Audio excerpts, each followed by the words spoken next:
Well, let's get things real and identify what are the risks associated to manufacturing facilities. What you see here is a giant wall of a manufacturing facility where you have a typical IT infrastructure connecting offices, monitoring centers, and operations. And at the same time, you have this humongous operational technology segment, which is containing of processes involved in making a particular product. Adversaries adopt multiple routes into the operational technology network through multiple ways. First one being the most common one is to make their way into the OT network through phishing attacks on the IT infrastructure. Quite a classic attempt and frankly an effective one.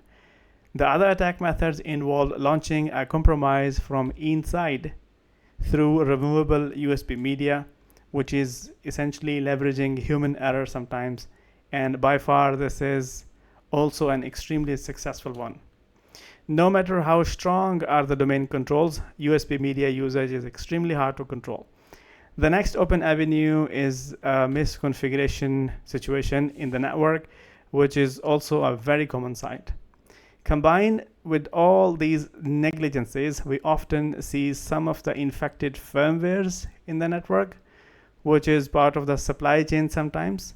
This could be extremely devastating, especially in the wake of multi-vendor environments where no control on the country of origin or component-based diligence is present. Similar to that is the misused remote access, where adversaries try to leverage the remote access vulnerabilities to make their way into the network. In the wake of ever-growing CVEs in the VPN boxes, this has become even a bigger challenge.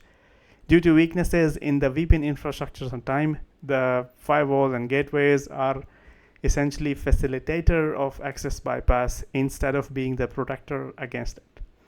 And the last thing is the IT-OT junction, which is in the cyber debates all the time.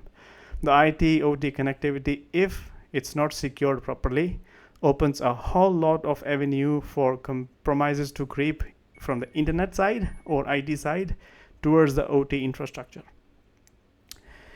While there are several other variants of the compromises aiming the OT infrastructure, but by far these are the most common type of attacks aiming the manufacturing sites in particular.